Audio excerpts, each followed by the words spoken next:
सबको जय श्री कृष्ण, जय सिया राम। आज भी कई सारे प्रश्न आए हैं। नंद जी के घर लाला को जन्म भयो है।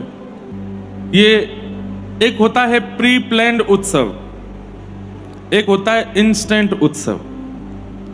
प्री प्लान में क्या होता है कि पहले से ही सजावट करी हुई है, पहले से ही सब सामान रखा है, पहले से ही गुब्बारे फुला लिए हैं, पहले से ही बंधन बाहर बांध दिया है, पहले से ही कदली वृक्ष रखे हैं, केले के पेड़, पहले से ही सब लुटाने के लिए सोने चांदी हीरे जवाहरात सब रखे हैं। तो प्री प्लान्ड होता है, उसमें पहले ही व्यवस्था कर दी जाती है। पर एक होता है कि आपको अभी अभी पता चला कि कुछ मंगलमय हुआ और तुरंत आप सोचने लगे अब क्या करें, इस उत्सव का हम स्वरूप कैसे प्रकट करें। तो जैसे ही गोकुल में ये बात पता चली कि भैया नंद जी के लाला भयो है, तो ब्रजवासी ने मन में विचार किया कि अब उत्सव कैसे मनाएं। व्यवस्था की प्रतीक्षा करें, सामग्री आवे उसकी प्रतीक्षा करें? नहीं। सबसे महंगी वस्तु क्या है ब्रजवासियों के पास? गौ रस, दूध, घी, दही, मक्खन, ये सबसे महंगा है। और किसानों के पास सबसे ज्यादा बहुमूल्य दूध, घी, मक्खन और खेती बाड़ी के सामान यही होते थे, और तो कुछ व्यापारियों के पास होता नहीं था।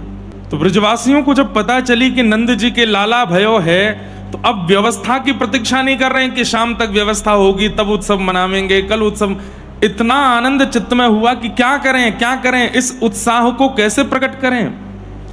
तो सब ब्रजवासी अपने अपने घर में गए और वहां जो दही की भरी भरी मटकी रखी हैं, जिनसे अभी मक्खन निकालना है, दही का मंथन करके ही मक्खन निकलता है, या फिर उस दही को मथुरा जाकर के बेच के आना है, वो दही के रखे हुए। गोकुल का मतलब क्या है? जहां प्रत्येक घर में 1000 से ज्यादा गौवंश है, गैया हैं, उसको गोकुल कहते हैं। गैया का कुल जहां विराजे उसको गोकुल कहते हैं।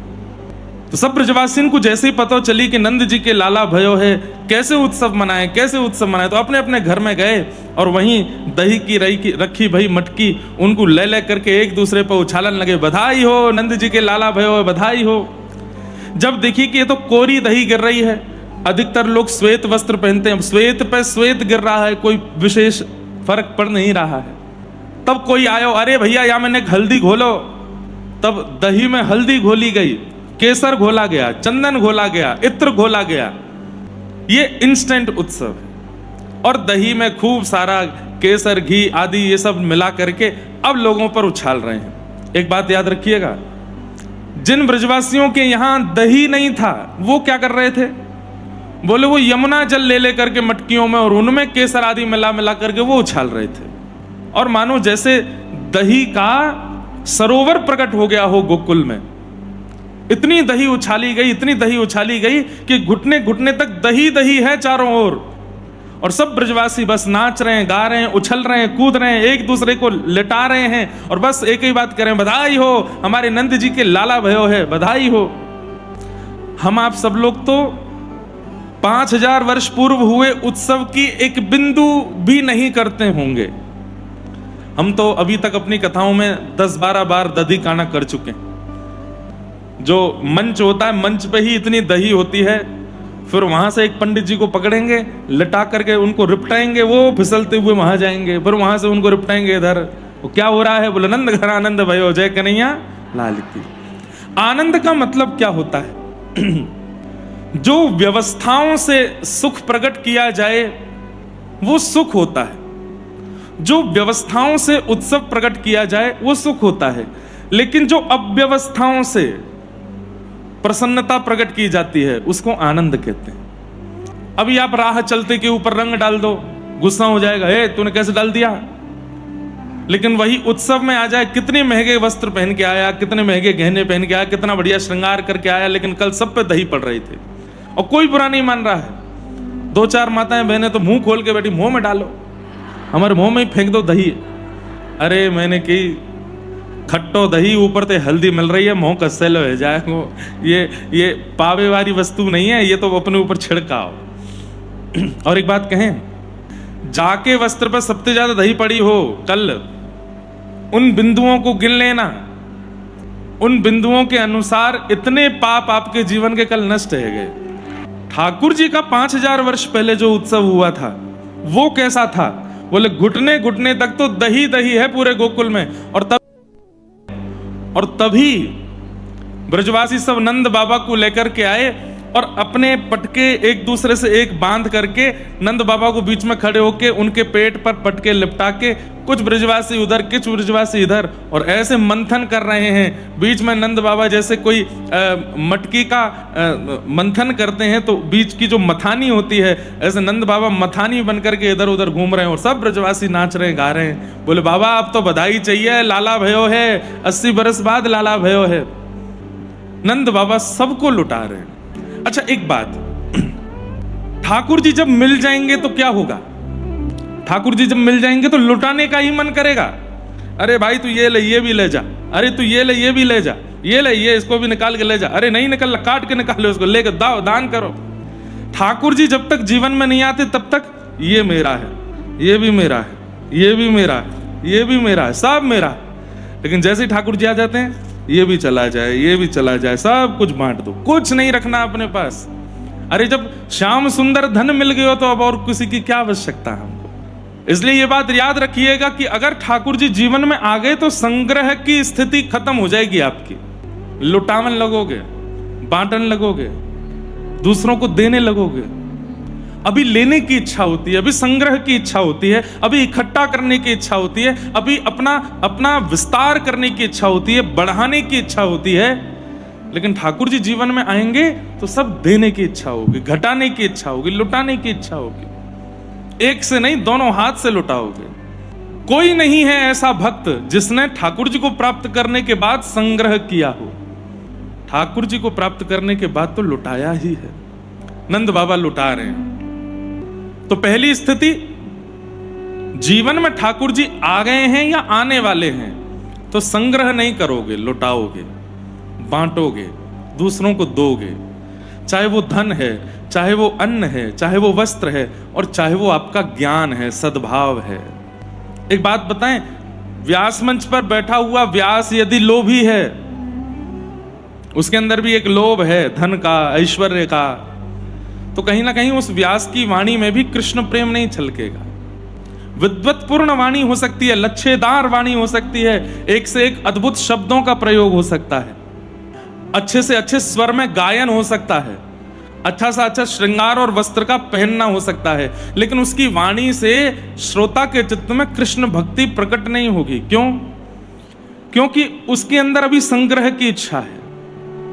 संग्रह वृत्ति व्यक्ति ना तो भगवत प्राप्ति कर सकता है ना करा सकता है। जानबूझ के मत लुटाइएगा कि बाहर जाके आज से लुटान लग जाओ। रिक्शे वाले ने कहा घर तक के 10 रुपए, अरे तू 100 रख। महाराज जी से सुन के आए आज हम कथा। शॉपकीपर के पास गए, दूध 25 रुपए का, अरे तुम 200 रखो यार, रख लो अपने पास, नहीं चाहिए हमको वापस। क्यों? महाराज जी बोले हैं लुटाने से कृष्ण मिलते हैं। नहीं, जानबूझ के नहीं करना है, आप स्वाभाविक रूप से ऐसे हो जाओगे। ठाकुर जी जीवन में आते हैं तो दूसरी स्थिति क्या है? निद्रा, भूख, प्यास, शरीर की सुध, जिससे भी आप व्यवस्थित रहते हो, वो सब आपके जीवन से चित्त से निकल जाएगा। कब सो रहे हैं, कब खा रहे हैं, कब पी रहे हैं, कब हंस रहे हैं, कब नाच रहे हैं, कब गा रहे हैं, कुछ पता नहीं चलेगा। अरे बड़ी सामान्य ऐसी बात कि अभी हम कितना सुंदर कीर्तन कर रहे थे, गोवर्धन गिरधारी जी सुध लेना हमारी। अब लोग बाग बैठ के धीमे धीमे ताली बजा रहे हैं। एक माता जी उसमें भी नृत्य कर रही थी। ऐसे देख करके मुझे अनुभव हो जाता है कि इनको कृष्ण प्राप्ति की ये राह पर हैं, कि सामान्य सा कीर्तन है, धीमी गति पर चल रहा है, लेकिन फिर भी उनका कीर्तन है। श्रीमन चैतन्य महाप्रभु, वो तो कोई ताल नहीं होती थी, कोई वादन नहीं होता था, बस कोई सामान्य कीर्तन गाने लगता था, हरे कृष्ण, उसमें ही नृत्य करने लगते थे। तन बेसुध हो जाएगा। मैं क्या पहनूं, कैसे? किसी ने मुझे बहुत बार एडवाइस दी है। कई सारे श्रोता ऐसे आते हैं, एक से एक वो हैं, क्या बोलते हैं उनको, कपड़े बनाने वाले, जो बहुत अच्छे अच्छे डिजाइनिंग कपड़े बनाते हैं, क्या बोलते हैं? Designer, fashion designer. एक से एक आते हैं कथा में, खूब प्रेम से कथा सुनेंगे, फिर वो बोलते हैं महाराज जी हम आपकी ऐसी स्टाइल वाली बगलबंदी बना दें, ऐसा वाला। उत्सव में हम पहनते हैं, जब गिरधर लाल जी का उत्सव होता है तो उसमें खूब पहनते हैं, जो बना के दे बढ़िया वाला उसका पहनते हैं। पर अब हमसे कह दो कोई कथा कहो आप पूरे दिन ही वैसे पहनो, तो वो नहीं पहन सकते। मन होता है कि साहब, एक ने मुझसे कहा आप सफेद ही क्यों पहनते हो? मैंने कहा भैया ठाकुर जी श्याम सुंदर हैं और रंग चढ़ाने में बड़े माहिर हैं। रंग बिरंगे पहनोगे, कभी रंग चढ़ाया तो दिखेगा ही नहीं। सफेद पहनोगे तो कभी रंग मारा भी तो दिख तो भी जाएगा, इसलिए श्वेत पहनो। एक पटका पहनते हैं, बाकी श्वेत पहनते हैं कथा में। तो बाकी उत्सव होता है तो हम भी खूब जो कुछ बना लाए कोई बढ़िया सा तो पहनते हैं उसको। लेकिन स्वाभाविक दिनचर्या में ज्यादा रंग बिरंगा चटकदार पहनने का मन नहीं होता। क्यों? ठाकुर जी को प्राप्त करने वाला या प्राप्ति की इच्छा रखने वाला व्यक्ति बहुत सरल हो जाता है, सहज हो जाता है, सामान्य हो जाता है। हम जो थोड़े बहुत आभूषण भी पहनते हैं, ये है चाहे ये है, गले में तुलसी माला है, वो भी सब ठाकुर जी की प्रसादी है। ये हमारी माता जी ने लाल जी के जन्मोत्सव पर हमको पहनाया। ये तो बाल्यकाल में हमारे यहाँ प्रथा है कि बालक का कर्ण छेदन होता है, और गले में भी जो माला आदि पहनी है वो भी ठाकुर जी की प्रसादी। अपनी इच्छा से कुछ खरीद के या कुछ मंगवा के पहनने की इच्छा भगवत प्राप्त करने वाले के चित्त में आती नहीं है। तो ठाकुर जी को प्राप्त करने वाला ऐसा हो जाता है। तीसरा भाग, ठाकुर जी को प्राप्त करने वाले के चित्त में दीनता बहुत आ जाएगी। दीनता कैसे? वो सबके आगे झुकना शुरू हो जाएगा। जिसको देखेगा जो श्रेष्ठ है उसके आगे झुक जाएगा। सबको बड़ा बना के खुद को छोटा बनाने की स्थिति, ये भगवत प्राप्त व्यक्ति का एक लक्षण हो जाएगा। और चौथा और सबसे विशेष लक्षण, नेत्र ज्यादातर भीगे रहेंगे भगवत प्राप्त के, सूखे नेत्र नहीं रहेंगे। नेत्रों में सदा एक जलाशय भरा ही रहेगा, और कोई भावुक बात कर दे तो उसके नेत्रों के पनारे छूट पड़ेंगे। कृष्ण प्राप्त व्यक्ति का ये स्वरूप हमारे वृंदावन के एक महापुरुष परम पूजनीय प्रातस्मरणीय श्री चंद्रशेखर बाबा, मैंने उनका दर्शन किया है। आप विश्वास नहीं करेंगे, मैं बोलूंगा तो हो सकता है कि आपको ऐसा लगने लगेगा कि ये हो ही नहीं सकता, पर जब नाम महामंत्र चलता था, हरे कृष्ण कृष्ण कृष्ण हरे हरे, हरे राम राम राम हरे हरे, कीर्तन करते करते एक स्थिति आती थी, आंखों से आंसू नीचे नहीं गिरते थे, यहां से आंसू छलक करके सामने गिरते थे। मैंने ऐसा कभी नहीं देखा। इसको बोलते हैं अश्रुओं की पिचकारी छूटना, किसी की नहीं होता ऐसा। विरह की ऐसी परम दशा, ठाकुर जी से मिलने की ऐसी व्याकुलता कि बस नेत्र भी यहां गालों से नीचे नहीं टपक रहे हैं, सामने छलक करके गिर रहे हैं। ऐसी स्थिति उनकी होती थी। ऐसे ऐसे महापुरुष। तो कृष्ण प्राप्त व्यक्ति का चौथा लक्षण क्या है कि उसके नेत्र सजल रहेंगे। वो भले ही मुख से मुस्कुरा रहा है पर नेत्रों में पानी रहेगा, भीगे नेत्र रहेंगे। कृष्ण प्राप्त व्यक्ति का चौथा लक्षण, सब में गुण मुझ में अवगुण, ये दर्शन उसका हो जाएगा। नंद बाबा के अंदर ये सारे गुण प्रकट हो गए हैं, क्योंकि घर में लाला जन्म हुए हैं और वो लाला साक्षात कृष्ण है। अटारी पर खड़े है करके नंद बाबा लुटा रहे हैं, सबको दे रहे हैं, कोई बड़े छोटे का भेद नहीं रख रहे हैं। कोई बहुत बड़ा नगर सेठ भी आया है तो उसको भी स्वर्ण के रत्न दे रहे हैं। लेकिन अगर कोई सामान्य कार्यकर्ता भी आ गया है तो हो सकता है नगर सेठ से ज्यादा उसको दे रहे हैं, सबको लुटा रहे हैं। क्यों? घर में आनंद हुआ है, लाला हुआ है। अच्छा, ये कोई नहीं समझ पा रहा कि नंद बाबा इतने उदार मना क्यों हो गए हैं। ठाकुर जी के आने के बाद उदारता लाए नहीं है, अपने आप आ गई है। अच्छा, एक बार ऐसा भी होता है संसार में, पति लुटा रहा है तो पत्नी रोकती है, पत्नी लुटा रही है तो पति रोकते हैं, अरे भाई तुम कहां सब जगह क्या कर रही हो, इतना भी मत दो। लेकिन यहां दोनों की स्थिति ऐसी हो गई है कि नंद बाबा लुटा रहे हैं तो यशोदा मैया भीतर से सेवकों को भेज रही हैं कि अरे वहां भी कछु सामग्री धरी है, वो भी दिया नंद बाबा को, लुटा में हमारे घर में लाला भयो। और सब ब्रजवासी इनसे बदले में केवल एक वस्तु मांगे, कहा कि हमारो लाला ऐसे ही चिरजीव है, ऐसे ही आनंद करे। सब ब्रजवासी नंद भवन को घेर करके दोनों भुजा उठा के आशीष देते हुए गा रहे हैं, हे यशोदा मैया तुम्हारो लाला चिरजीव है। चिरजीव मतलब इतनी लंबी आयु हो, इतनी लंबी आयु हो तुम्हारे लाला की कि बस जब तक सूर्य चंद्रमा है, जब तक ये पृथ्वी है, जब तक ये ब्रह्मांड है, तब तक तुम्हारो लाला राज करे। तभी वहां पूतना का आगमन हुआ। 6 दिन के ठाकुर जी हुए और राक्षसी पूतना का आगमन हुआ। रूप बदल करके आई थी, अत्यंत सुंदर बन करके आई थी पूतना। जैसी है उस रूप को ढक करके आई थी। उसकी रूप लावण्य को देख करके सब मोहित हो गए।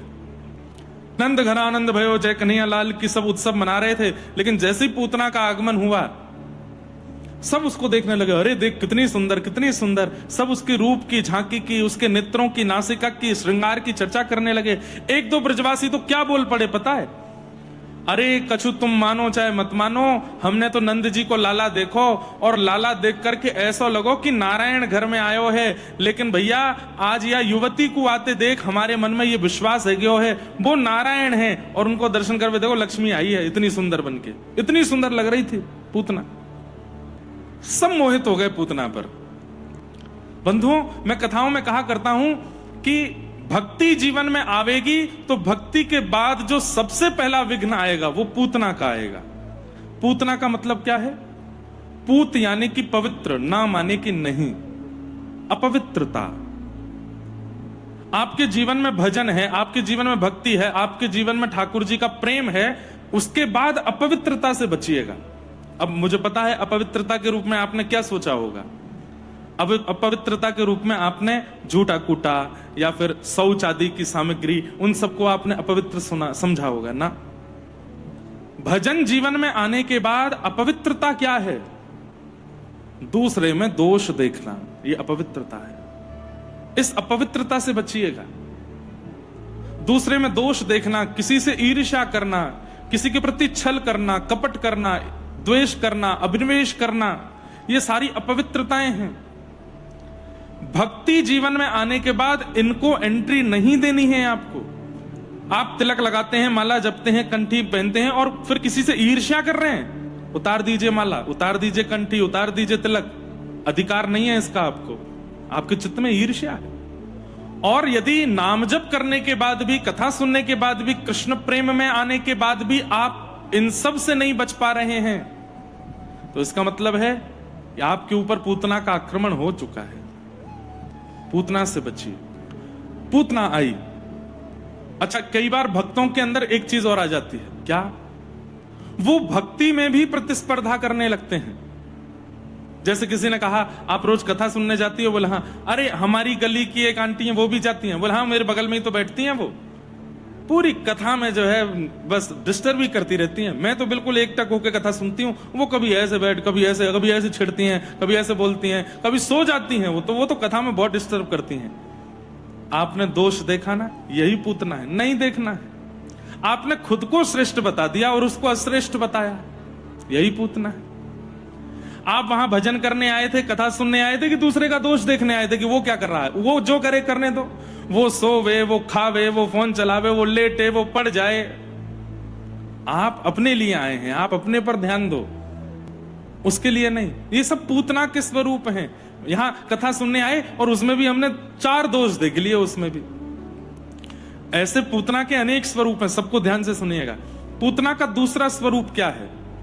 जो हैं वो दिखाते नहीं हैं कुछ और पर दिखाएंगे अपने आप को बहुत अच्छा। ये पूतना है।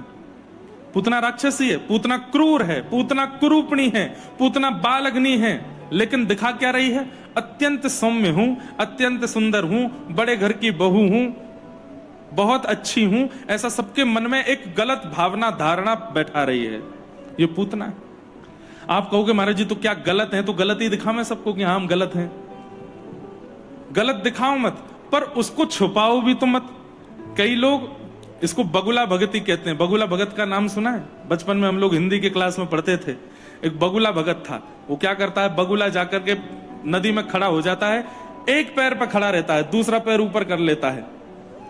तो जितनी मछलियां हैं वो सब आपस में चर्चा, अरे आज तो हमारी नदी में कोई संत आए, देखो एक पैर पर खड़े होकर भजन कर रहे हैं, चलो इनको प्रणाम कर आते हैं। जैसे ही मछलियां चारों तरफ आकर के उसको घेर लेती हैं तो बगुला नेत्र और बंद कर लेता है ताकि उनको लगे कि ये बहुत ही बड़ा भक्त है। जैसे ही वो मछलियां चरण छूने आती हैं, सोई बगुला चोंच में मछलियों को लेकर खा जाता है। मतलब दिखाता ऐसा है कि मैं भक्त हूं, दिखाता ऐसा है कि मैं तपस्वी हूं, दिखाता ऐसा है कि मैं बहुत शुद्ध हूं, दिखाता ऐसा है कि मेरे अंदर कोई विकार नहीं, लेकिन भीतर सारी क्रूरता भर के लाया है। उन मछलियों को खाने के लिए आया है। ये पूतना का स्वरूप है। अपना अपना प्रचार ऐसा कर देंगे, अपना प्रभाव ऐसा डाल देंगे सबके ऊपर कि इनसे बढ़िया कोई नहीं है। लेकिन समीप जाकर के जब अनुभव करते हैं तो पता चलता है कि बात कुछ और है, भीतर से तो बिल्कुल विपरीत है। ये पूतना है। पूतना आई गोकुल में। अच्छा, सबसे बड़ी बात, बाकी किसी को एंट्री नहीं मिल रही है नंद भवन में, भीड़ इतनी है, लेकिन पूतना को कोई रोक नहीं रहा है। क्यों? इतनी सुंदर बन के आई है, ऐसे बढ़िया कपड़े पहन के आई है, सब उसको मार्ग देते जा रहे हैं, आज जाने दो जाने दो जाने दो जाने दो। नंद भवन में पहुंच गई भीतर। जैसे ही अंदर गई तो यशोदा मैया ने पूतना को देखा तो यशोदा मैया के मन में भी आई, बड़ी सुंदर है। ए विधाता, तेने मेरो लाला कछु साल पहले भेज दिया होता तो यही तो ब्याह कराती अपने लाला को। अब चल विधाता, ये तो तेने बड़ी बूढ़ी भेज दी है, मेरो लाला तो छोटो है, अब कृपा करके कृपा कर दियो, या के घर एक लाली होए। मैया ने इतनी देर में सोच लिया कि ये जो सुंदरी आई है इसकी एक लाली हो तो बातें अपने लाला को ब्याह कर दूंगी। इतनी सुंदर की लाली याते नेक कम सुंदर भी भाई तो भी बहुत सुंदर होएगी, अपने लाला को तो ब्याह। इतनी सुंदर बन के गई है पूतना। लेकिन सबसे बड़े आश्चर्य की बात, जैसे ही यशोदा मैया ने ठाकुर जी को उसकी गोद में दिया, पूरा ब्रह्मांड मोहित हो गया पूतना पर। लेकिन जो मोहित होने चाहिए तो वही नहीं हुए। ठाकुर जी ने अपने दोनों नेत्रों पर हाथ रख लिए। इससे क्या प्रमाणित होता है? ये भी राजी हैं मुझसे, वो भी राजी हैं मुझसे, आप भी राजी हो, ये भी सब राजी हैं। लेकिन अगर ये राजी नहीं है तो चाहे पूरी दुनिया आपकी हो गई हो, ये अकेले अगर राजी नहीं है तो आप किसी काम के नहीं हो। आज संसार में इसी की पैज तो लगी है, इसी की होड़ तो लगी है कि मैं सबको प्रसन्न कर लूं, सबको अपना बना लूं, पर जिनको बनाना चाहिए उनको नहीं बना रहे हैं। मीराबाई ने किसी को अपना नहीं बनाया, इनको बनाया। बाकी दुनिया रूठ जाए मुझसे, लेकिन आप मत रूठो। हम सबको प्रसन्न करने में लगे हैं। मेरे मित्र मुझसे प्रसन्न रहें, मेरी पत्नी प्रसन्न रहे, मेरे बच्चे प्रसन्न रहे, मेरे माता पिता प्रसन्न रहे, मेरे पड़ोसी प्रसन्न रहे, मेरे ससुराल के लोग प्रसन्न रहें, सास ससुर बुआ फूफा चाची चाचा दादी दादा सब खुश रहें मुझसे, कमेटी के लोग खुश रहें, सोसाइटी के लोग खुश रहें। पर जिसको खुश रहना चाहिए उसकी तरफ देखते भी नहीं है ठाकुर जी से कोई। और जो जो चीजें उनको बुरी लगती हैं वो सब करते हैं हम। ठाकुर जी को जो बिल्कुल प्रिय नहीं है वो सारे अवगुण हैं हमारे अंदर, सारे वो अवगुण मेरे अंदर विराजमान हैं जो ठाकुर जी को बिल्कुल पसंद नहीं है। कुटिलता, कुटिलता किसको कहते हैं? कुटिलता किसको कहते हैं?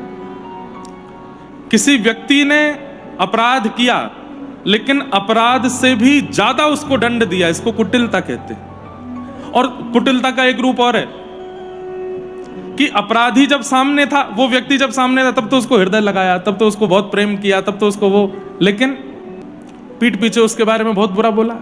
ये छल है, ये कपट है, ये सब ठाकुर जी को प्रिय नहीं है। भगवान को सीधी बात है, डबल साइडेड डबल फेस वाला व्यक्ति बिल्कुल प्रिय नहीं है। एक रहो, जैसे हो वैसे रहो।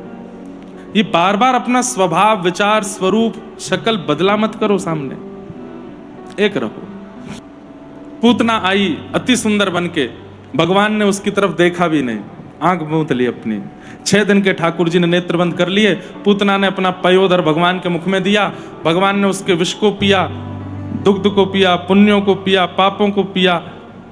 प्राणै शमम रोष समन्वितो पिबत। जैसे ही प्राण पीने लगे, घबराहट होने लगी, पूतना का असली रूप आने लगा, विकराल विशाल स्वरूप, और राक्षसी रूप में जैसे ही प्रकट हुई पूतना, जैसे ही राक्षसी बनी, तुरंत ठाकुर जी ने अपने नेत्र हटा करके, हाथ हटा के नेत्र खोल के पूतना को देखा। वास्तविक रूप में आई है तो ठाकुर जी देख रहे हैं, बहलूपिया रूप में है तो नहीं देख रहे हैं। सदैव याद रखिए, ऐसा कुछ मत करो कि ठाकुर जी की नजरों में गिरना पड़े।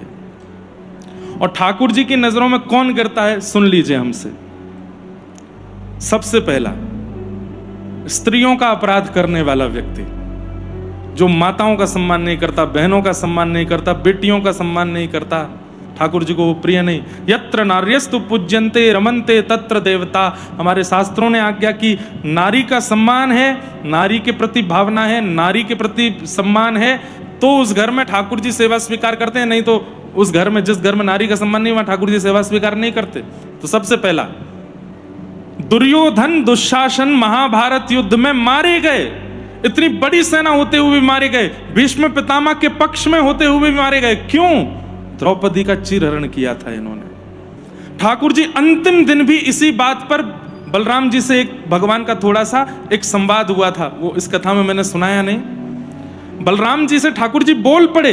बलराम जी ने आके ठाकुर जी से कहा, इस महाभारत युद्ध में बहुत कुछ अधर्म हुआ है पांडवों की तरफ से। कृष्ण, सब लोग इधर देखो।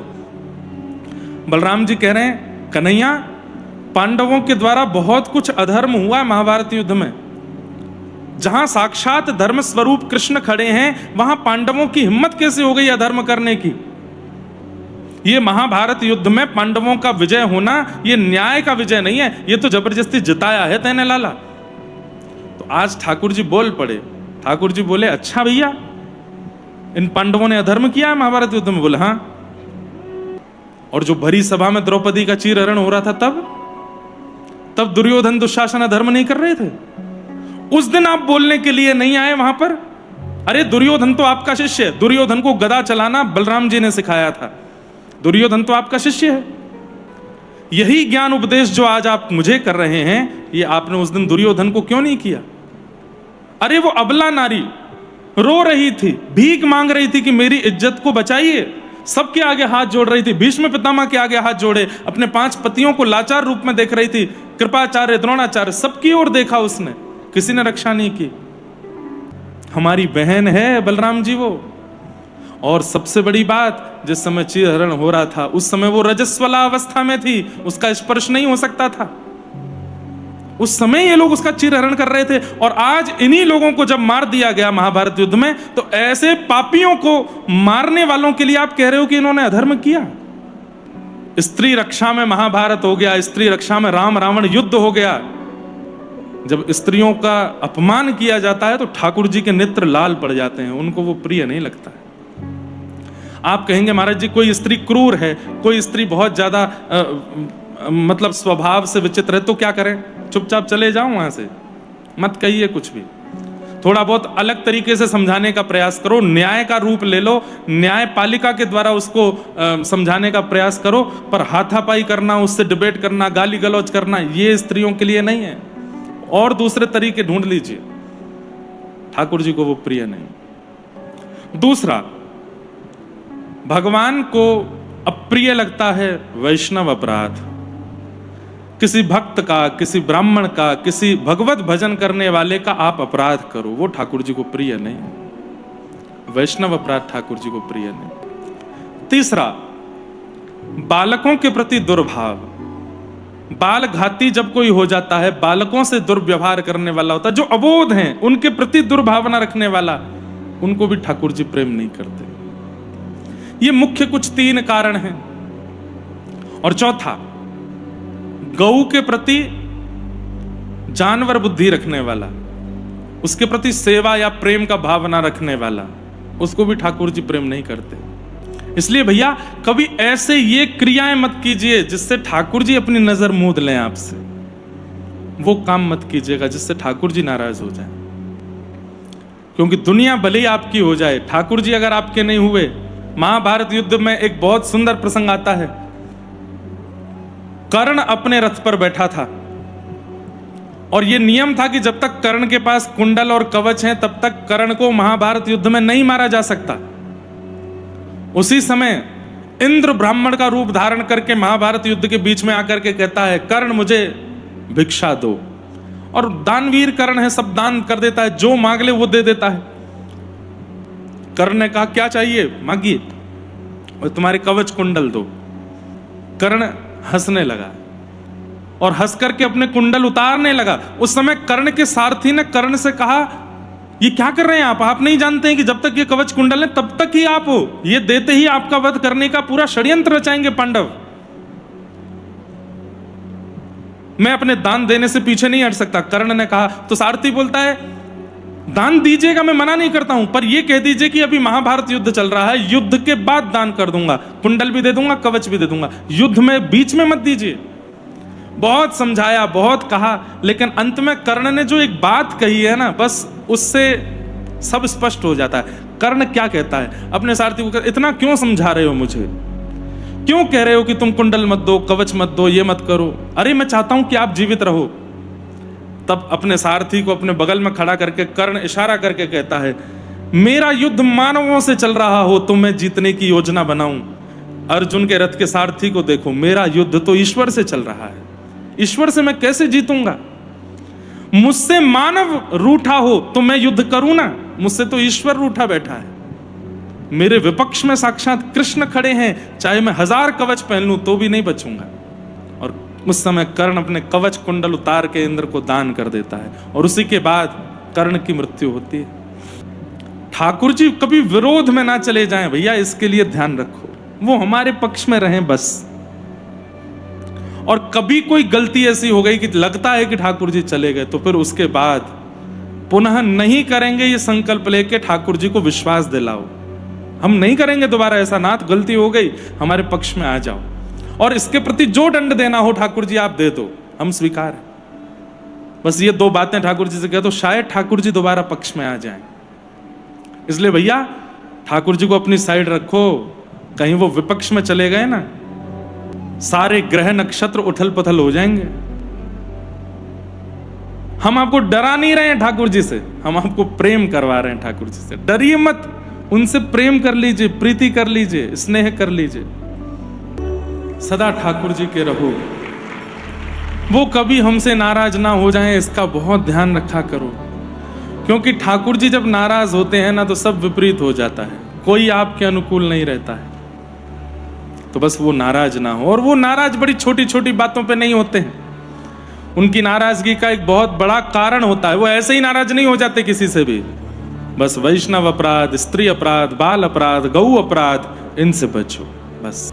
भगवान ने पूतना का वध किया, तत्पश्चात ठाकुर जी को गौशाला लेकर के गई माताएं। धीरे धीरे ठाकुर जी अब 3 महीना के भये, 3 महीना के ठाकुर जी सक्टासुर का वध किए। एक बैलगाड़ी के नीचे लेटे थे लाला, इतने में ही एक सक्टासुर नाम का दैत्य आया बैलगाड़ी के ऊपर, और यशोदा मैया तो चली गई अंदर नंद भवन में, लाला वहीं बैलगाड़ी के नीचे झूल रहे थे। तभी ठाकुर जी ने ऊपर देखा, अच्छा, भगवान ने अपना बाम चरण उठा करके बैलगाड़ी में जोर से लात मारी और 3 बार आकाश में घूम करके बैलगाड़ी पलट गई, सक्टासुर का वध हो गया। इसके पीछे बहुत सुंदर एक लीला सुनाते हैं कि सकट किसको कहते हैं? सकट कहते हैं बैलगाड़ी को। बैलगाड़ी कैसी होती है? उसमें 4 पहिए होते हैं, 4 पहिए होते हैं। और बैलगाड़ी का स्वरूप क्या है कि उसके ऊपर लोग बाग बैठ करके एक स्थान से दूसरे स्थान पर जाते हैं। अच्छा, 4 पहिए वाली बैलगाड़ी तो अब होती है, पहले प्राचीन काल में चाहे रथ हो चाहे बैलगाड़ी, उसके 2 ही पहिए होते हैं। तो हमारे आचार्य इस भाव को कैसे समझाते हैं कि ठाकुर जी ने बैलगाड़ी में लात क्यों मारी? कौन सी प्रकार की वो बैलगाड़ी थी जिस पर उन्होंने लात मारी? तो कहते हैं बैलगाड़ी के 2 पहिए होते हैं। 2 पहिए मतलब बैलगाड़ी, एक गृहस्थ आश्रम को बैलगाड़ी कहा, उसके 2 पहिए कौन है? पति और पत्नी। जब बैलगाड़ी चलती है तो दोनों पहिए समान होने चाहिए, एक छोटा होगा एक बड़ा होगा तो बैलगाड़ी लड़खड़ाएगी, उसके ऊपर बैठने वाले का मन नहीं लगेगा, वो गिर भी सकता है। दोनों पहिए समान होने चाहिए, यानी कि पति और पत्नी गृहस्थ आश्रम में सम होकर के चलें, विरोधी होकर के चलेंगे कि ये जो भी कहे मुझे इसका विरोध करना है। पत्नी कहे कि मैं इसकी हर बात काटूंगी, पति कहे मैं इसकी हर बात काटूंगा। अगर ये विरोधी भाव रखेंगे तो क्या होगा? एक पहिया छोटा होगा, एक पहिया बड़ा हो जाएगा। तो जब बैलगाड़ी चलेगी मतलब गृहस्थाश्रम चलेगा तो कैसे चलेगा? लड़खड़ाएगा। उसके होगा क्या कि बैलगाड़ी पर बैठने वाले सब लोग अनईजी हो जाएंगे। तो गृहस्थाश्रम में हमारे माता पिता, सास ससुर, बच्चे और जो कोई भी है सब अनईजी हो जाएंगे। क्यों? हम दोनों में मिलती नहीं, बनती नहीं, हम दोनों एक दूसरे का कटाक्ष करते हैं। एक बात कहें, वैवाहिक जीवन का मतलब क्या है? तुम उसे सहो, वो तुम्हें सहे। जहां सहा नहीं जाता हो वहां पर यह जीवन चल ही नहीं सकता। ये बात लिख लीजिए, संसार में हर व्यक्ति विपरीत होता है। आप जैसा चाहते हो वैसा मिलेगा ही नहीं आपको, दुनिया की कितनी भी खोज कर लो, क्योंकि आप जो चाहते हो वो परम्बा जगदम्बा साक्षात लक्ष्मी है, वैसी नहीं मिलेगी। और जैसा माताएं चाहती हैं वो साक्षात नारायण है, वैसा नहीं मिलेगा। वो इंसान है, उसके अंदर दोष है, उसके अंदर कमियां हैं, उसके अंदर अवगुण हैं। उसके दोष, कमी, अवगुण सबको समझना, सुधारना, स्वीकार करना, यही है गृहस्थाश्रम। तो दोनों पहिए समान होने चाहिए, तभी ये बैलगाड़ी चलती है। अब यहां एक बहुत बड़ी बात कि आप दोनों तो समान हैं, लेकिन बैलगाड़ी को खींचने के लिए आगे एक वृषभ चाहिए, यानी कि बैल, और वृषभ को हमारे शास्त्रों में धर्म कहा गया। यदि आपका गृहस्थ आश्रम, आप दोनों समान हैं, लेकिन वृषभ यानी कि धर्म के अधीन होकर के नहीं चलते हैं, ऐसी बैलगाड़ी पर ठाकुर जी पाद प्रहार कर देते हैं, उसको स्वीकार नहीं करते, उनकी भक्ति भाव सेवा स्वीकार नहीं की जाती। भगवान ने जिस बैलगाड़ी में लात मारी, उसके नीचे मैया सुला के चली गई थी ठाकुर जी को, ऐसे झूला बना के, उसमें बैल नहीं था, तो वृषभ नहीं है। दूसरा, उस बैलगाड़ी का एक पहिया टूटा हुआ था और एक साबुत था, यानी कि दोनों समान नहीं है, वृषभ नहीं है, दोनों समान नहीं है। तो ऐसी बैलगाड़ी जब ठाकुर जी ने देखी, और एक और बड़ी बात, जब ऐसी बैलगाड़ी होती है, मतलब ऐसा जीवन आपका होता है, आप दोनों में बनती नहीं और धर्म के आप अधीन रहते नहीं, ऐसे पर असुर आकर के ही बैठते हैं। सक्टासुर आके बैठ गया। असुर कौन है? कभी शनि की 7.5 आ गई, कभी दरिद्रता आ गई, कभी धन की तंजी हो गई, कभी अपराध हो गया, कभी कुछ हो गया, कभी कुछ हो गया। ये सारे असुर आ करके उस गृहस्थाश्रम पर बैठते रहते हैं। तब भगवान क्या करते हैं? पाद प्रहार करके ऐसे गृहस्थाश्रमियों को अपने से दूर रखते हैं, बोले मेरे समीप मत आओ। इसलिए क्या करो? एक दूसरे के सम बनो, और सम बन के दोनों जब एक इक्वल हो जाओ तो धर्म के अधीन हो जाओ, धर्म के अधीन होकर के चलना शुरू करो, तब ठाकुर जी तुमको स्वीकार करेंगे। बातें बहुत अच्छी हैं इनका, लेकिन चिंतन करेंगे तो ही ये समझ में आएगी। यहां सुन के समझ में आने वाली बात नहीं है, इसका चिंतन कीजिएगा। भगवान की बाल लीला हो, बड़ी लीला, सब लीलाओं में एक संक्षिप्त ज्ञान छिपा हुआ है। भगवान ने सकट भंजन करके उसके ऊपर एक असुर आया था, सक्टासुर, उसका वध कर दिया। यशोदा मैया लाला को लेके भीतर गई। धीरे धीरे ठाकुर जी 1 बरस के हुए, तब श्री गर्गाचार्य जी महाराज ने आकर के लाला का नामकरण संस्कार किया, मैया के लाला का नामकरण संस्कार किया। क्या नाम रखा ठाकुर जी का? कृष्ण। कृष्ण नाम क्यों रखा? आसन वर्णास्त्रयो यास्य गुह्यतो नुयुगम तनु शुक्ले रक्तस्तथा पीत इदानीं कृष्णताम गत। आपका ये बालक कभी शुक्ल वर्ण का हुआ, कभी रक्त वर्ण का हुआ, कभी श्वेत वर्ण का हुआ, इस बार ये कृष्ण वर्ण का है। कृष्ण वर्ण किसको कहते हैं? काले नहीं है ठाकुर जी, नीले भी नहीं है ठाकुर जी। तो भगवान के रंग को कुछ चीजों से प्रतिपादित किया गया है। जैसे घनघोर घटा जब छाती है बादलों की, उस समय बादलों का जो वर्ण होता है, ऐसा ठाकुर जी का वर्ण, ना वो काले होते हैं, ना वो सांवले होते हैं, ना वो नीले होते हैं, वो अलग ही होते हैं। ऐसे ही घनघोर गहरी नदी का जैसा वर्ण होता है, वैसा ठाकुर जी का वर्ण है। समुद्र के 5, 6, 10 किलोमीटर भीतर अंदर जाकर के समुद्र की जो गहराई का रंग होता है, वैसा ठाकुर जी का रंग है। और एक बहुत सुंदर बताया तरीका, बोले क्या? विश्व में जितने रंग हैं, सब रंगों को घोल दीजिए। कोई चित्रकार हो तो जितने रंग आज तक आपने देखे हैं, सब रंगों को ले आओ, सबको घोल दो और घोलते चले जाओ, एक भी रंग रहने ना पाए। सब रंगों को घोल करके जो रंग निकलेगा वो कृष्ण वर्ण है, वो कृष्ण वर्ण है।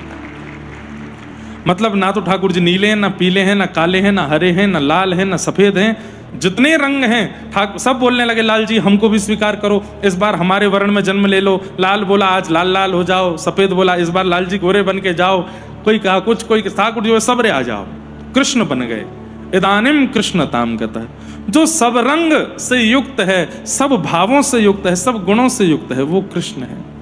इदानीम कृष्णताम गतः, इसलिए भगवान का नाम कृष्ण रखा। कृष्ण शब्द का एक अर्थ और है, जिस नाम को गाने से पृथ्वी पर रहने वालों की निवृत्ति हो जाए, उनको कृष्ण कहते हैं। ऐसे प्रभु का नामकरण संस्कार हुआ। बलराम जी का नाम शंकरषण और राम रखा गया, बल्कि अधिकता के कारण दुनिया इनको बलराम बोलेगी। इस प्रकार दोनों बालकों का नामकरण हुआ। अब धीरे धीरे ठाकुर जी बड़े हो रहे हैं, कृष्ण नाम हो गया। अब थोड़े घुटमुन घुटमुन चलते हैं। मैया अपने लाला के चरणन में पाजे पहना देती है, तो छम छम आवाज करते हुए पूरे नंद भवन में डोलते हैं ठाकुर जी। और एक बहुत सुंदर लीला सूरदास जी वर्णन करते हैं। खम मणि खम प्रतिबिंब विलोकत नाचत कुंवर कन्हैया। कैसे? बोले नंद भवन में बहुत सारे खंबे लगे हैं, और उन खंभों में ऐसी मणियां लगी हैं कि उन मणि के सामने आपको अपना ही चेहरा दिखाई देने लग जाता है।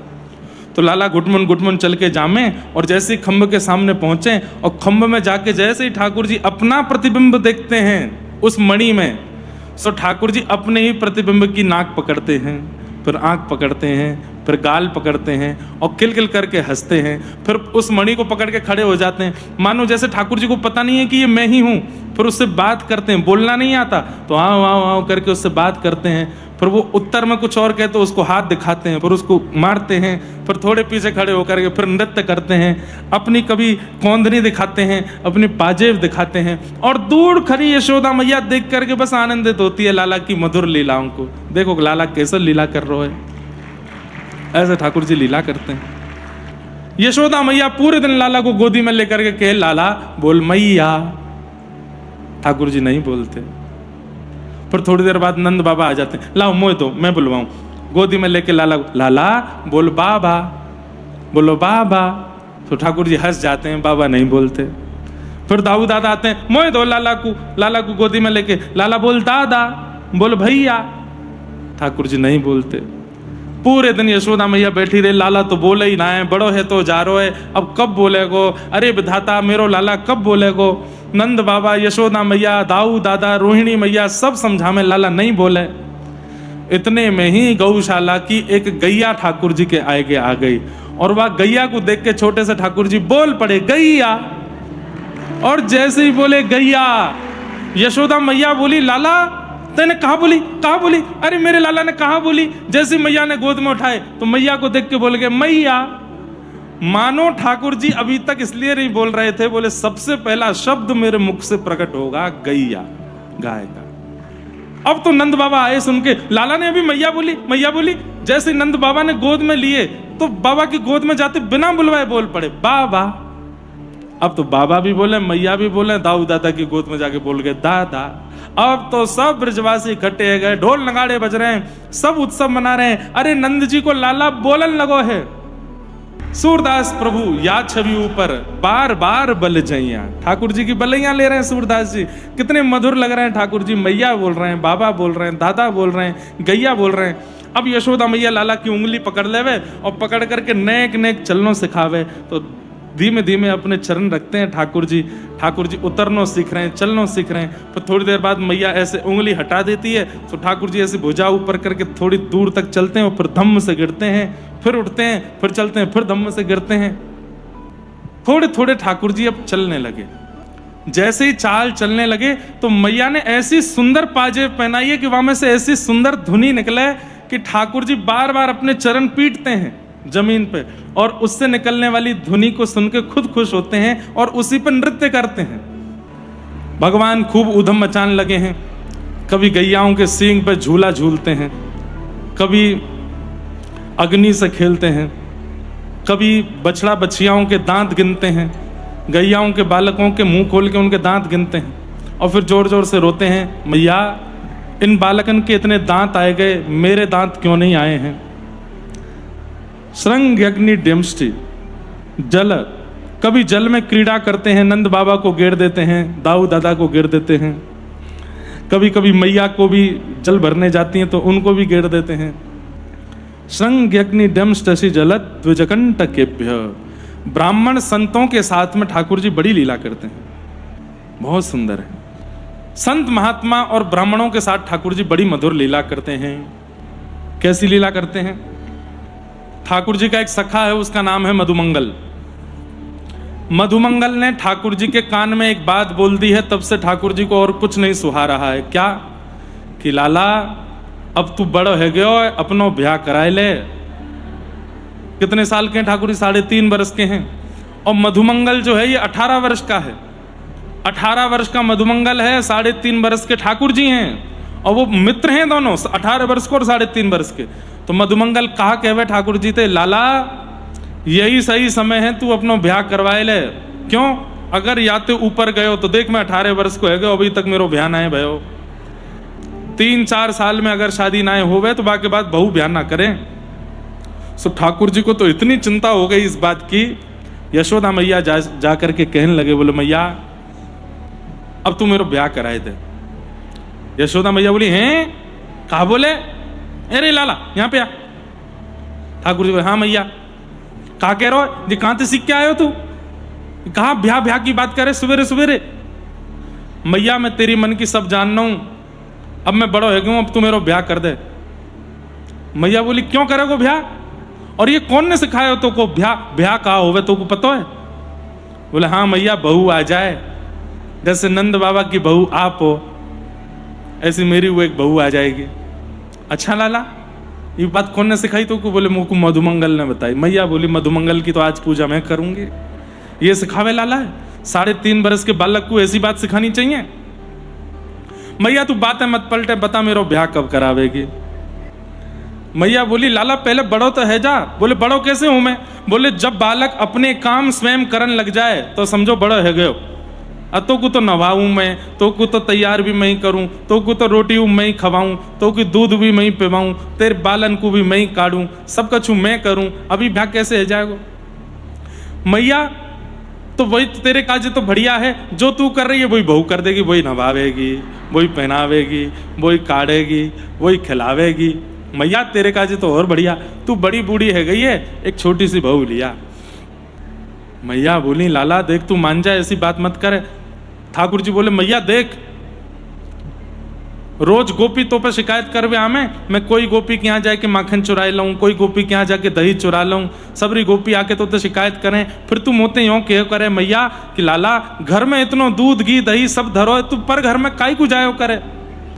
मैया देखते तो को मैं एक वचन दे रहा हूं, कहा अब से मैं पराए घर नहीं जाऊंगा, मैं चोरी करवे नहीं जाऊंगा, लेकिन बदले में तू मेरो ब्याह करा।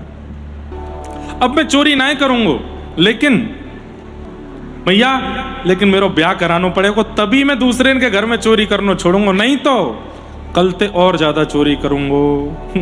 मैया बोली, बढ़िया धमकी दे रहा लाला है? तो मैया तेरो कहा भी कर रहा हूं, मेरो ब्याह करा देना। और तू मैया यूं के जो अपने काम स्वयं करे वाको ब्याह हुए, ले मैया अब से मैं अपने काम सब खुद करूंगा। धोती उतार के ठाकुर जी खुद बांधने लगे, देख मैया मैंने खुद धोती पहन ली। कंघी लेके अपने बाल काटने लगे, देख मैया मैंने अपने बाल काट लिए। जा करके बाहर अपने बर्तन मांजने लगे, देख मैया मैंने अपने बर्तन मांज दिए। पुराने वस्त्र अपने आप धोने लगे, देख मैया मैंने अपने कपड़ा धो लिए स्वयं।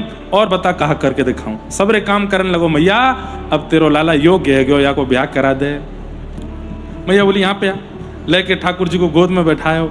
अच्छा यूं बता कैसी बहू लाऊं तो को ब्याह करेगो? यूं बता दे कैसी बहू चाहिए? ठाकुर जी कह रहे हैं, पहली बात तो छोटी सी लियो। मैया बोली, लाला नेक्स्ट 3 बरस को तो तू है, और कितनी छोटी लाऊं? बोले, इतनी छोटी लिया कि मैं अपने गोजा में धर के गैया चरावे जायो करूं। गोजा कहते हैं जेब को। ठाकुर जी कह रहे हैं, गोजा में धर के गैया चरावे जायो करूं, जब जब मन करो करे तो निकाल के बाद बात कर ले करूं, और जैसी बात पूरी हो जाए फिर तो यही धर लो। मैया बोली, गुड़िया ले आऊं तो को बहू नहीं चाहिए ना? गुड़िया मैया मुझे पता गुड़िया कौन सी? बोले, गुड़िया कौन सी? खिलाते रहो खावे ना, वो गुड़िया है, वो तो ऐसी चाहिए तो मैं खिलाऊं सब खा जाओ करे। तोता जैसी उसकी नाक हो, आंख मोटी, बड़ी बड़ी आंख हो मैया। और कैसी होए? बोले, घूंघट में अपना मुंह छुपाए करके तोते मुस्काती रहे, शर्माती रहे मैया, ऐसी लिया। यशोदा मैया तो सुन करके हंस भी रही हैं और थोड़ी थोड़ी भावुक भी हो रही हैं। नेक्स्ट सो कन्हैया कैसी बात कर रहे हो? अच्छा ठीक है लाला, तेरे काज। जैसे ही मैया ने कही अच्छा ठीक है, सोई ठाकुर जी तो उतर करके खड़े है गए। मैया जल्दी कर। बोले, कहा लगता पहना मोको, ब्याह के काजे ले चल मोको, तेने अभी तो कही अच्छा ठीक है, तो अब जल्दी कर, अभी अभी ब्याह में जाऊंगा मैया। मैया बोली, अभी जाओ? बोला, हाँ अभी जाऊंगा। और मैया मेरी एक बात सुन ले। बोले, कहा मैया एक बात तो समझाऊं क्या? मैं सबको लेके जाऊंगा अपनी बारात में, नंद बाबा जाएंगे, मेरी मैया जावेगी, रोहिणी भी जावेगी, सबरे गोकुल के लोग, मधुमंगल श्री दामा। मैया मैं या दाऊ के संग नहीं जाऊंगा, मैया को ब्याह में नहीं लेके जाऊंगा अपने। और मैया एक बात और। बोले, कहा मोको एक बात ते और लगे कि मैं तेरो लाला ना हूं। ये इमोशनल अत्याचार कर रहे हैं ठाकुर जी यशोदा मैया पे। क्या? मैया ऊधम मैं भी मचाऊं और ऊधम दाऊ दादा भी मचावे, पर छड़ी लेके तू मेरे पीछे ही भागे, दाऊ दादा को ना मारे, या हमारे मुंह को यूं लगे तुम मैं तेरो लाला ना हूं, यही मारे मुंह को मारे। यशोदा मैया बोली, लाला देख दाऊ रोहिणी को लाला है, बाकी मैया रोहिणी है, अब मैं बाकू मारवे जाऊंगी तो रोहिणी को अच्छा लगेगा ना। मैया ये सब बात तो तू ऊपर ही ऊपर बोल रही है, अंदर की तो सब मैं जान गया हूं। मुंह को आधी रोटी पिलाई है मैया तू। यशोदा मैया ने गोदी में ले लिया। नहीं नहीं लाला, आहा कितनी अच्छी बात है। बोले मैया तू मुझको बस इतना बता दे मैं तेरो लाला हूं कि ना हूं। तो यशोदा मैया क्या कह रही हैं? सूरदास मोहे गोधन की सो। यशोदा मैया कह रही हैं मैं अपनी सबरी गैयान की सौगंध खा के कह रही हूं लाला। और ठाकुर जी मैया के अंक में भर गए। थोड़ी देर रोते रहे, अरे मैया मैं तो तेरो ही लाला हूं, और मैया तू सबको बताए दियो कि मैं तेरो लाला हूं। सबरे ग्वाल वाल आके के मुंह को छेड़े। मैया ने अगले दिन सबरे ग्वाला बुलाए। कैसे? ठाकुर जी से कही तू सबन को जाए के कहा कि आज मैं घर में मालपुआ बना रही हूं, तो मधुमंगल श्री दामा तन सुखा मन सुखा धन सुखा और बलराम के जितने सखा सबन ने बुला ले। ठाकुर जी सबके पास गए, बोले सुनो आज मैया घर में जो है का है मालपुआ बना रही है, सबन को बुलायो, केवल मेरे सखा और दाऊ दादा के सखा आवेंगे। सबरे बोले आज कहा है लाला, आज काय को बनना है मालपुआ?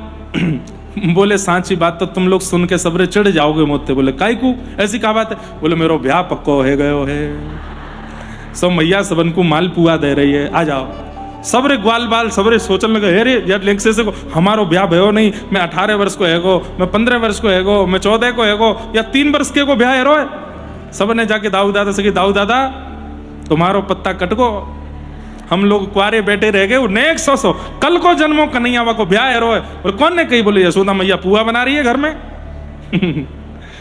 दाऊ दादा सब ग्वाल बालन को लेके बोले मैं मैया ते लड़ूंगा, पहले मेरो होए को मैं बढ़ूं।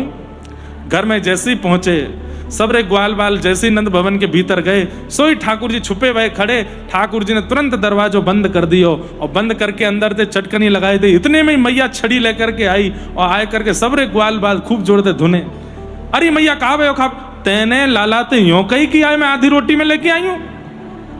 आज के बाद अगर मोते कोई ने कह दे कि ये मधुमंगल श्री दामा तन सुखा मन सुखा धन सुखा बलभद्र इनने या तो यूं कही है कि ये हमारो लाला नहीं है, इतनो पीटूंगी इतनो मारूंगी। मैया आज के बाद कबू नहीं कहेंगे, कान पकड़ रहे हैं हाथ जोड़ रहे हैं। लेकिन मैया एक काम और कर दे, बोले कहा, बोले जा गांव में लाला को ब्याह पक्को भयो हमारो वहीं कराए दो, हम कुआरे कुआरे बढ़िया ना लगेंगे। अरे मैया तू तो एक संग 10-15 घोड़ी मंगाए थे, सबरे चढ़ के एक संग बारात लेके जाएंगे और ब्याह करके लेके आवेंगे। ऐसे सब ग्वाल बालन की मधुर लीला ठाकुर जी के संग चल रही है। और भी कई ठाकुर जी की तो बाल लीलाओं का कोई पारावार, इतनी बाल लीलाएं हैं ठाकुर जी की। किसी किसी कथा में 1 बोल पाते हैं, 2 बोल पाते हैं, 3 बोल पाते हैं, इतनी लीलाएं हैं ठाकुर जी की। लेकिन ये सब लीलाओं को हम प्रणाम करते हैं। ये विठोबा आपके जो बैठे हैं ना यहाँ पे ऐसे अदा में खड़े होके, सब की पोल तो हम खोले इनके। वृंदावन में कैसी कैसी लीला करके आए हैं। यहाँ पे शुकाचार्य जी वर्णन कर रहे हैं, वत्सान मुंचन क्वचित समय एक रोष संजात हास। बोले केवल दूध चुराने के लिए क्या क्या नहीं कर देते हैं। गायों के बछड़ा बछियाओं को खोल के भाग जाते हैं, बंदरों की फौज लेके चलते हैं। अब यहाँ पे शुकाचार्य जी कह रहे हैं ठाकुर जी का पेट तो है इतना सा, खुद का पेट तो 2-3 बार में भर जाता है, अब मक्खन है इतना सारा, तो क्या करें? तो फिर ग्वाल बालों को खिलाते हैं, मधुमंगल सीधामा सबको खवाएंगे। सबको खवाने के बाद भी मक्खन बच जाता है तो मरकान भोक्षण, बंदरों की सेना चलती है इनके संग, उनको खिलाते हैं। उसके बाद भी मक्खन बच जाए तो क्या करते हैं? यूं नहीं कि जिन परिवार का मक्खन है छोड़ छाड़ जाए, बेचारी गोपी खा लेंगी उनके परिवार, ना, नात्री भांडम भिनत्ती, उसको फोड़ देते हैं और जितना मक्खन नीचे जमीन पे गिरे उसका लेपन कर देते हैं पूरे घर में। पूरे घर में लेपन करते हैं। क्यों? जैसे ही वो गोपी घर में आवे, पाम रखे, सोई सर रपट करके सिर पर टूट जाए, आगे कमर मर फूट जाए। आधी से ज्यादा गोपियों के फ्रैक्चर हो गए हैं गोकुल में जब से ठाकुर जी का जन्म हुआ है। कोई की कमर टूट गई है, कोई को सिर टूट गया, कोई का हाथ, सबरी ऐसी लंगड़ा लंगड़ा करके चले। और वो कहते हैं ना कि इन लंगड़ा कर चल रही गोपियों का ये तो है आर्ट, और आर्टिस्ट कौन है? मुरली मनोहर, श्याम सुंदर। ऐसा लिंपन कर दें पूरे मक्खन को। एक बार एक गोपी थी प्रभावती, एक दिन सब गोपियों के बीच में आके कहती है तुम्हारे घर चोरी करता है कन्हैया, मेरे घर ना कर सके, मेरो इतना डर है, मेरो इतना खौफ है कि वो घर में आ ना सके। प्रभावती का एक देवर था, वो ठाकुर जी का सखा था। आप कहोगे प्रभावती होगी 20, 21, 22, 25 साल की, उसका देवर इतना छोटा था कि ठाकुर जी, प्राचीन काल में एक एक परिवार में 10-10 बालक होते थे।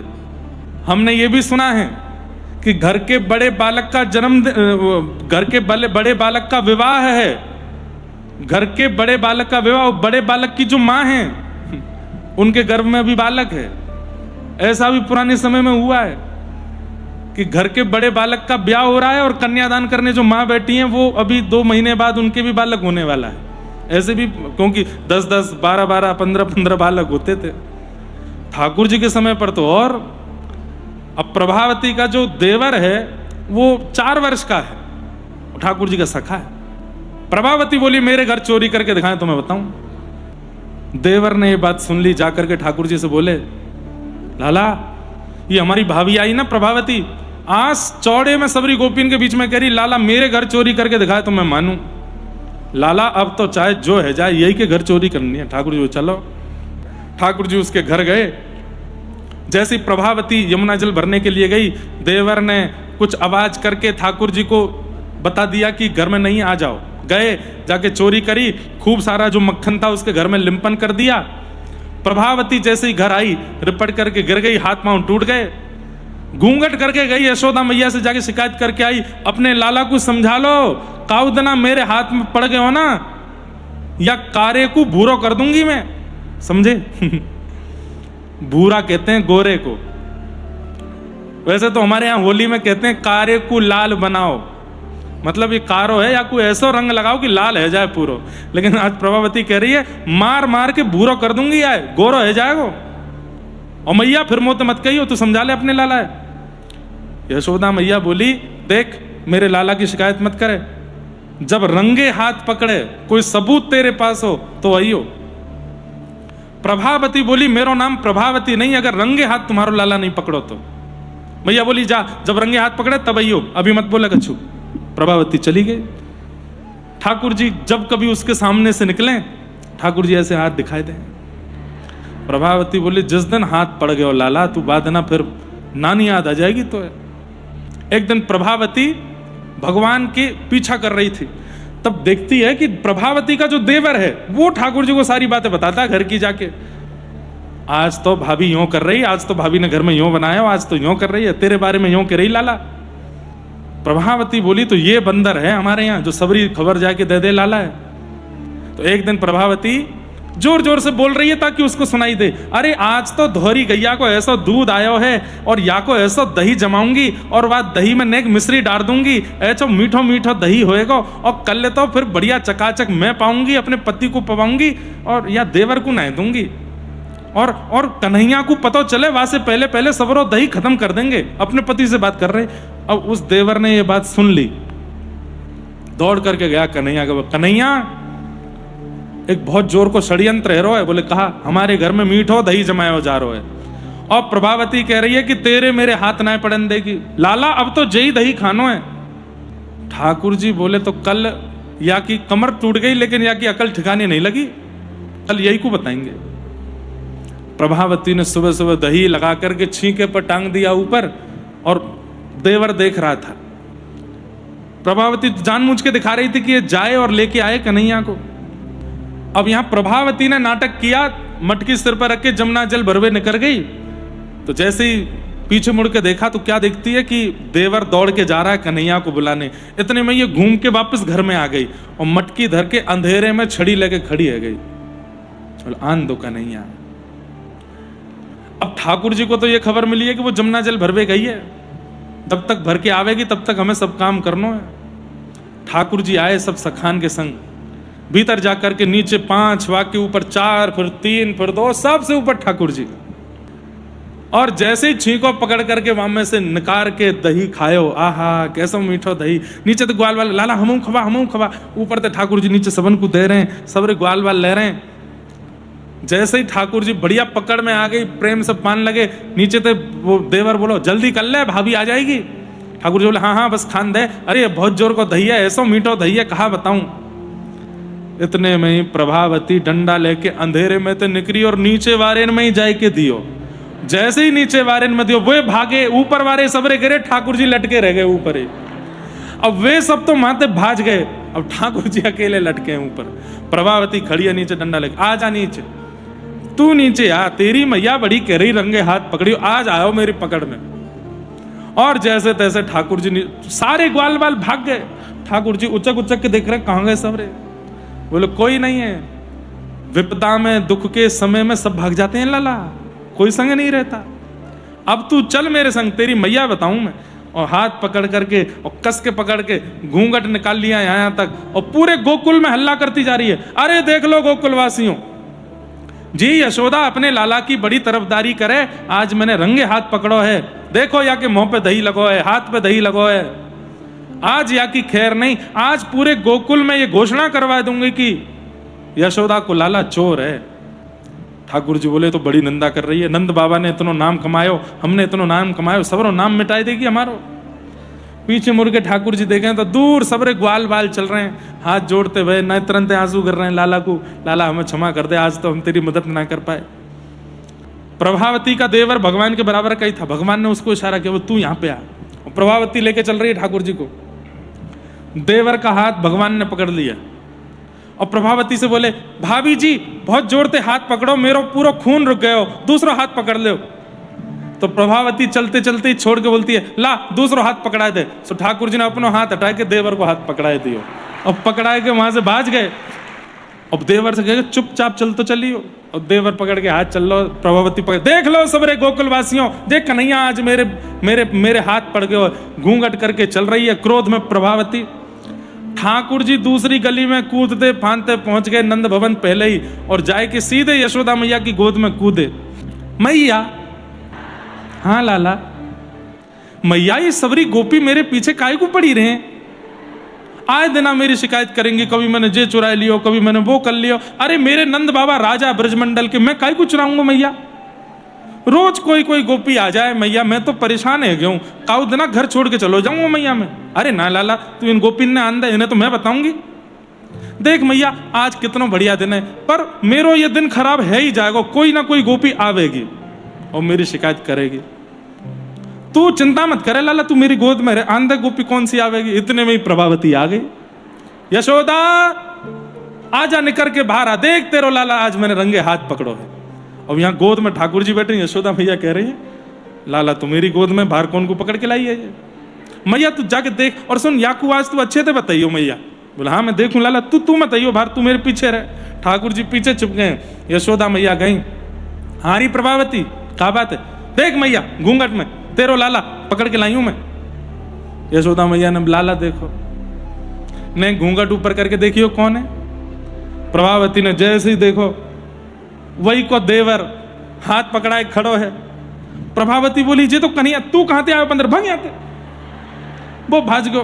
अरे मैया तू को सांची बता, सौगंध खा के कह रही हूं, तेरो लाला ही हो मेरे, पता ना कहां चलो, और या को हाथ कैसे आयो मेरे?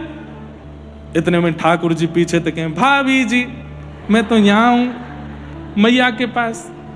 अब तो यशोदा मैया ने जो सुनाई प्रभावती को, इतनी सुनाई कि पूरा गोकुल इकट्ठा हो गयो।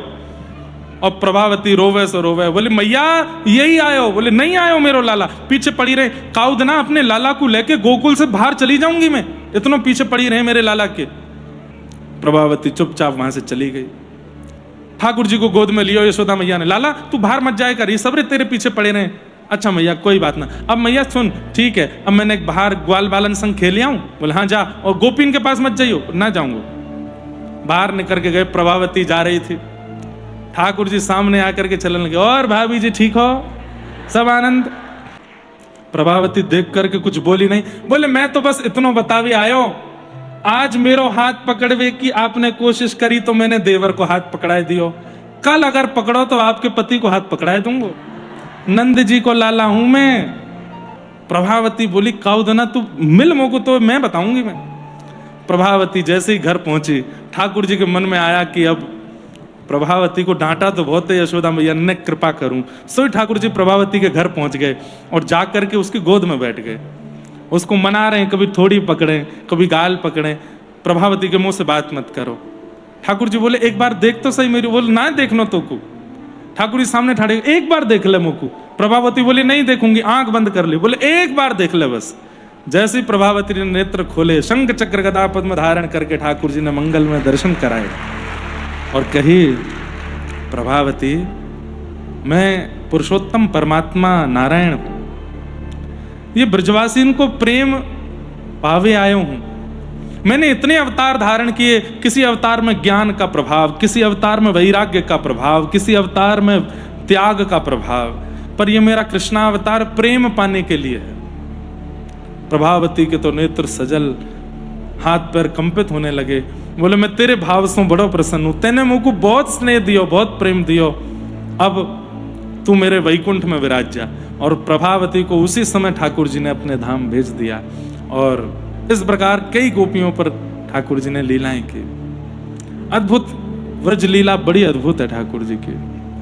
ठाकुर जी ऊधम करते करते ज्ञान का उपदेश कर देते हैं वृंदावन की लीला में। इस प्रकार भगवान की लीला वृंदावन में चली। गोकुल में एक दिन मैया ने लाला को पेड़ से बांध दियो। ठाकुर जी जैसे ही दो वृक्षों के पास गए, ऊखल से बंधे थे, दोनों वृक्ष टूट के गिरे।